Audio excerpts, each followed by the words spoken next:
بسم اللہ الرحمن الرحیم۔ السلام علیکم ورحمۃ اللہ وبرکاتہ۔ حضرت علی نے فرمایا، عورت آٹا گوندتے وقت ایک غلطی کبھی نہ کرے، گھر میں پیسوں کا ڈھیر لگ جائے گا۔ دوستو، آج کی ہماری یہ ویڈیو آپ سب کے لیے بہت ہی زیادہ خاص ہے، اور خاص کر کے عورتیں اس ویڈیو کو آگے تک ضرور دیکھیں، کیونکہ دوستو آج کی اس ویڈیو میں ہم آپ کو ایسا خاص عمل بتایا گیا ہے جس کو ہماری بہنیں آٹا گوندتے وقت کریں گی تو ان کے گھر میں کبھی بھی رزق کی کمی نہیں ہوگی۔ اللہ ایسی عورت کی ہر دعا کو قبول فرمائے گا۔ اور ساتھ میں ہم آپ کو یہ بھی بتانے والے ہیں کہ رات کی بچی ہوئی روٹی پھینکنے سے گھر میں کون سا عذاب آتا ہے، اور بچی ہوئی روٹی کو کھانے سے گھر میں کون سی برکت آتی ہے۔ دوستو، ایک مرتبہ ایک عورت حضرت علی رضی اللہ تعالیٰ عنہ کی بارگاہ میں حاضر ہوئی اور دست ادب کو جوڑ کر گر گرا کر عرض کرنے لگی، یا حضرت علی، میری دعاؤں کی بارگاہ میں قبول نہیں ہوتی، نہ ہی میرے پاس اتنا وقت اور طاقت ہے ساری رات بیٹھ کر اللہ کی عبادت کر سکوں۔ مجھے آپ کوئی ایسا آسان سا عمل بتائیں جس کو کرنے سے اللہ کی بارگاہ میں میری دعائیں پوری ہو جائیں۔ بس اتنا سنانا تھا۔ حضرت علی رضی اللہ تعالیٰ عنہ نے فرمایا، اے عورت، تم اپنے گھر میں جو بھی کام کرو تو اللہ کی یاد کر کے پوری سچائی کے ساتھ کیا کرو۔ جب بھی کسی سے گفتگو کرو تو محبت اور احترام سے کیا کرو۔ تمہارا یہ عمل بھی ایک عجیب عبادت ہے، اور اس کے ساتھ ساتھ تم جب بھی آٹا گوندتے بیٹھو تو ایک مرتبہ بسم اللہ شریف پڑھ کر اللہ سے یہ کہو کہ اے اللہ، تو نے اپنی اس بندی کو یاد کیا، تو نے مجھ تک رزق پہنچایا اور رزق پکانے کی طاقت تو نے مجھے عطا کی۔ اے اللہ، اپنے محبوب کے صدقے سے میری دعاؤں کو قبول فرما۔ اے عورت، یاد رکھنا، جب اللہ کا رزق انسان اپنے لیے یا اپنے گھر والوں کے لیے بناتا ہے تو اس وقت اللہ سے مانگی گئی دعا کو اللہ کبھی رد نہیں کرتا ہے۔ دوستو، اس کے بعد اس عورت نے پھر پوچھا، یا حضرت علی رضی اللہ تعالیٰ عنہ، زندگی میں مصیبت اور پریشانیاں آنے کی سب سے بڑی وجہ کیا ہوتی ہے؟ تو یہ سن کر حضرت علی رضی اللہ تعالیٰ عنہ پھر فرمایا، اے عورت، یاد رکھنا، اچانک سے عذاب آنے کی سب سے بڑی وجہ اللہ کے رزق کی بد دعائی ہے۔ یہ سن کر وہ عورت حیرت سے پوچھنے لگی، یا علی، رزق کی بد دعا وہ کیسے؟ تو یہ سن کر حضرت علی رضی اللہ تعالیٰ عنہ نے فرمایا، اے عورت، جب انسان بچے ہوئے کھانے کو زمین پر پھینک دیتا ہے اور اس کے بعد وہ اللہ کا رزق زمین میں پیروں تلے کچل جاتا ہے تو اس وقت وہ رزق اللہ سے فریاد کرتا ہے، اے اللہ، تو نے مجھے انسان کے لیے پیدا تو کیا، لیکن انسان میری قدر سے بے واقف ہو کر مجھے پیروں تلے کچل رہا ہے۔ اس لیے اے عورت، یاد رکھنا، جب بھی کھانا کھاؤ تو دسترخوان پر بچی ہوئی روٹیاں بھی کھا لیا کرو، پھر اتنا ہی کھانا اٹھا کرو جس کو تم آخر تک ختم کر سکو، کیونکہ میں نے اللہ کے حضور صلی اللہ علیہ وآلہ وسلم سے سنا ہے کہ دسترخوان پر گری ہوئی روٹی جب انسان کھاتا ہے تو وہ روٹی انسان کے لیے شفا بن جاتی ہے، لیکن اگر چلتے وقت یہ نہ دیکھا جائے کہ زمین پر روٹی پڑی ہوئی ہے اور وہ کچل جا رہی ہے تو پھر وہ روٹی اس کے لیے بد دعا ہی کرتی ہے۔ اس لیے اے عورت، جب بھی زمین پر گری ہوئی روٹی کو دیکھو تو اللہ کا نام لے کر اس روٹی کو اٹھا لو، اور پھر اس روٹی کو کسی ایسی جگہ رکھ دو جہاں پر وہ پیروں تلے نہ کچل جائے اور دوسری اللہ کی مخلوقات اسے آرام سے کھا سکے۔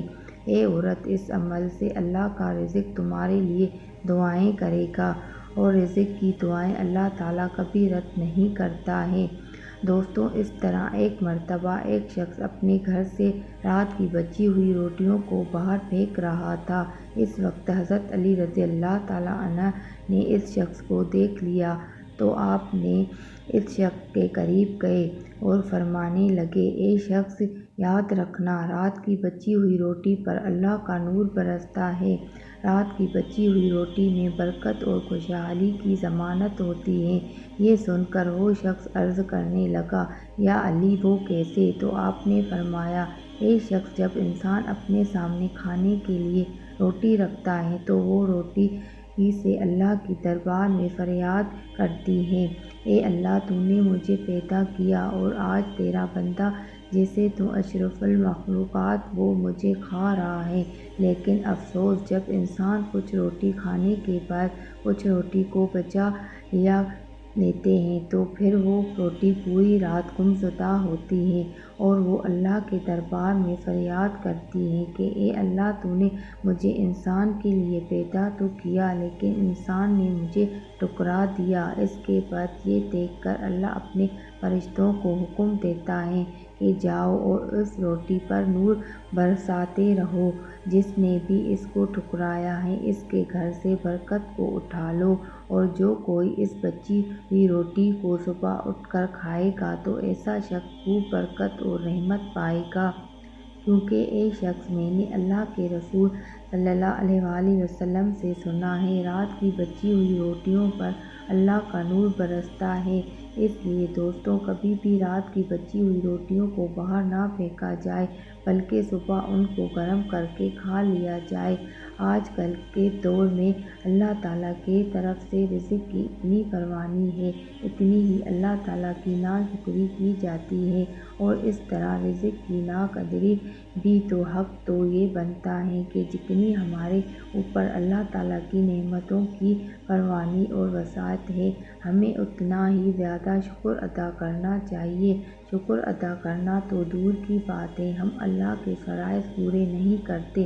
اگر ہم اپنے گھروں میں نظر دوڑائیں تو جس طریقے سے ہمارے گھروں میں روٹی ضائع ہوتی ہے وہ کسی سے مخفی نہیں ہے۔ ایک وقت کی روٹی بچ جائے تو اس کو دوسرے وقت میں کھانا کسی کو گوارا نہیں، اور یہ بچی ہوئی روٹی بعض لوگ تو سنبھال کر چھان پورے والے کو دے دیتے ہیں، لیکن بعض لوگ اس کا خیال نہیں کرتے اور اس کے کوڑے کے ساتھ پھینک دیتے ہیں۔ حالانکہ اگر روٹی بچ جائے تو اس روٹی کو دوسرے وقت میں استعمال کر لیا جائے، اس میں کوئی حرج والی بات نہیں، بلکہ ہمارے آقا صلی اللہ علیہ وآلہ وسلم کا باسی روٹی استعمال کرنا حدیث سے ثابت ہے۔ باسی روٹی کو سنت سمجھ کر استعمال کر لیا جائے، البتہ اس بات کا خیال رکھا جائے کہ روٹی خراب تو نہیں۔ حضور صلی اللہ علیہ وآلہ وسلم کا باسی روٹی کھانے کے حوالے سے حضرت امام ہانی فرماتی ہیں، میرے پاس رسول صلی اللہ علیہ وآلہ وسلم تشریف لائے اور پوچھا گیا، تمہارے پاس کچھ کھانے کے لیے ہے؟ میں نے کہا، نہیں، البتہ باسی روٹی اور سرکہ ہے۔ آپ نے فرمایا، اسے لے آؤ، وہ گھر کبھی غریب نہیں ہوگا جس میں سرکہ موجود ہے۔ حضور نے باسی روٹی سرکے کے ساتھ تناول فرمائی۔ حضرت سہیل بن سعد رضی اللہ تعالیٰ عنہ کی روایت ہے کہ ان سے پوچھا گیا کہ جو کی روٹی کو نبی صلی اللہ علیہ وآلہ وسلم کیسے پکاتے تھے تو فرمایا، آٹے میں پھونک مار دیا کرتے تھے تاکہ جو موٹے موٹے تنکے ہوں وہ اڑ جائے، باقی کو بھون لیا کرتے تھے۔ ایک روایت ہے کہ نبی صلی اللہ علیہ وآلہ وسلم کے زمانے میں چھنی نہیں ہوتی تھی اور اس کو پھونک لیا کرتے تھے اور پھر اس کے بعد روٹی بنا لیا کرتے تھے۔ حضرت ابو بکر صدیق اور حضرت عمر جو کی روٹی کو بنا چھانے کھایا کرتے تھے، آٹا چھنا ہوا نہیں ہوتا تھا۔ آج کل گیہوں کی روٹی بھی بغیر چھنا کھانا مشکل سمجھا جاتا ہے، حالانکہ بغیر چھنے آٹا کی روٹی جلد ہضم ہوتی ہے۔ حضرت ابو ہریرہ رضی اللہ تعالیٰ عنہ سے روایت ہے کہ آپ صلی اللہ علیہ وآلہ وسلم اہل و عیال کو مسلسل 3 دن گیہوں کی روٹی کھانے کی نوبت نہیں آئی، یہاں تک کہ دنیا سے جانے کا وقت آ گیا۔ آقا صلی اللہ علیہ وآلہ وسلم کے گھر میں کبھی ایسا نہ ہوا کہ 3 دن روز کھانا واقع ہوتا تھا۔ بہرحال آج کل کے رواج میں آٹا چھنا ہوا آتا ہے تو ہم کم سے کم اتنا ضرور کر لیں کہ گیہوں کی روٹی تو ہم کھاتے ہیں، الحمدللہ، یہ بھی کھایا کریں، ساتھ جو کی بھی شروع کر دیں تاکہ سنت کا ثواب ہمیں مل جائے۔ یہ تھی آج کی ہماری معلومات ویڈیو اگر پسند آئے تو لائک اور شیئر ضرور کیجیے گا اور ہمارے چینل کو سبسکرائب بھی کیجیے گا۔ اللہ تعالیٰ ہم سب کا حامی و ناصر ہو۔